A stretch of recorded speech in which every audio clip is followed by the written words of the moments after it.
ఒక నిమిషం వస్తాం అంటే అది ఇక మాది కూడా అంటే అనుకోపోతుంది కులం అంటే అట్లా. మీ కులం అని చెప్పుకుంటారు అంత ఇబ్బంది పడతాను. అరే ఎవడైతే ఒక మాట మాట్లాడితే మాట ప్రకారంగా ఉండాలి. ఏడైనా చూపిమని మా సందుపట్టు 8 ఊర్లు పెట్టు సింగిల్ విండో, ₹1 కూడా ఇంతవరకు కాలే ఇయ్యలే, ఆడిట్ కాలేదంటారు, రుణమాఫీ ఇయ్యలేదని అంటున్నా. అవును, మరి ఆయన ఏమో స్టేజ్ల పైన నా ముంగట రమ్మని ఆయన గాడిదలు ఎవరో ఎమ్మెల్యే కానీ మినిస్టర్ కానీ ఎవరైనా కానీ నేను ముక్కు 4 రాస్తాయి. ఇక్కడ గ్రామ పంచాయతీ ముంగట మా ఊళ్ళో ఏమనుకో 10 లక్షలు అయిందో అంటే రుణమాఫీ అయిందంట. మీకో ఉత్తమ్ కుమార్ రెడ్డి ఆడు దొంగ, వాడు ఏ తోట అనుకున్న ఇదివరకే మన ఇండ్ల మీద స్మగ్లర్ ఇది చేసాం. బాపతి గాడు ఆడు అవును ఎరికే కోమటిరెడ్డి దొంగే ఆడ చెప్తోడు కొడతాడు. ఇప్పుడు మరి మాఫీ కాలే, మేము కూడా కొడతాం. మరి రమ్మను ఆయన ఎవడు. నెక్స్ట్ కుంభం అనిల్ కుమార్ రెడ్డి. సరే వాస్తవానికి వీడు బీజేపీ వాళ్ళు వేసుకోము. అనిల్ కుమార్ రెడ్డి లక్కు కలిసి వచ్చింది ఆడ భువనగిరిలో. బీజేపీ నా కొడుకులు రేవంత్ రెడ్డి దొంగ, బోట్లకు నోటుకు దొంగ కేసేనా అంతే అందరికి తెలుసు. నువ్వు కూడా రెడ్డి, నేను కూడా రెడ్డి అని చెప్తున్నాను. రెడ్డి అని చెప్పుకోవద్దని చెప్తున్నాను నేను. అసలు మోసకారులతో రెడ్డి అని చెప్పుకోకుండా అయింది. మీ నల్గొండ జిల్లాలో ఎంఐఎంలు ఉన్నారు, కాంగ్రెస్ పార్టీ గెలిపించుకుర్రు. మరి ఇప్పుడు ఎందుకు ఇట్లా తిడుతుర్రా? ఎందుకు ఏడ గెలవలే, మా ఈడ చేసింది ఒక్కటే తప్పు. కేసీఆర్ ఏమో కమ్యూనిస్ట్ వాళ్ళతో దూరం పెట్టి కొంత అయింది.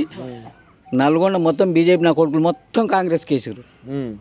భువనగిరి కానీ నల్గొండ కానీ కాంగ్రెస్ ఒకటే. అవును, కాన్స్టిట్యూషన్ చూస్తే నువ్వు నల్గొండ భువనగిరిలో 20,000 ఓట్లు 24,000 ఓట్లు ఉంటాయి బీజేపీ. ఏ ఎమ్మెల్యే చేసినప్పుడు కూడా 24,000 ఓట్లు పడాయి.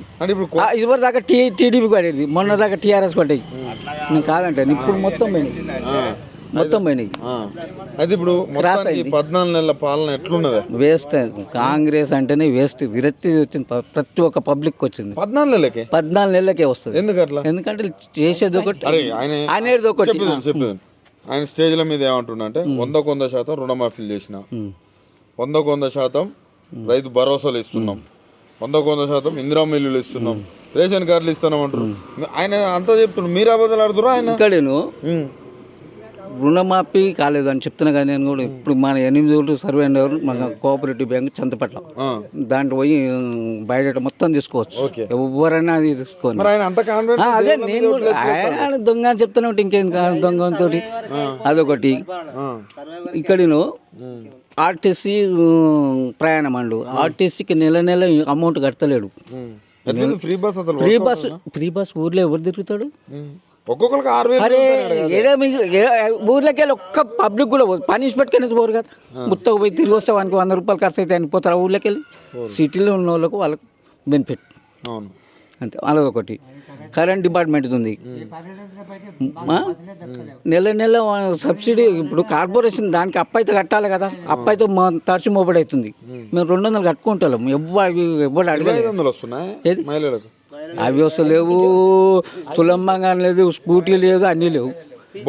బోనస్ మా ఊళ్ళో వడ్లే వండాలి వాస్తవానికి. మా పండిత పింఛన్ ఎక్కడికి పింఛన్లు 2,000 4,000 కాదు. వాడు నేను చెప్తానే ఉన్నా కదా. ఒక్క మాటలు చెప్పే 14 నెలల పాలనలో రేవంత్ రెడ్డి ప్రజలకు ఏం చేసిండు? అట్ట ఫ్లాప్. మళ్ళా గెలుతాడా? గెలవరు. ఎందుకు? అది పబ్లిక్ లోనే విరక్తి వచ్చేసింది ఆల్రెడీ. ఎందుకంటే లేనిపోని వాగ్దానాలు చేసి ఇస్తలేడు. మాటలు ఏమనాలి మరి? మొత్తం నేను చేస్తాననే మాటలు ఏమనాలి మరి? రేవంత్ రెడ్డి అనే మాటలు లత్కూరు గాడికి అట్నే వస్తాయి, లత్కూరు గాళ్ళకి అట్నే వస్తాయి మాటలు.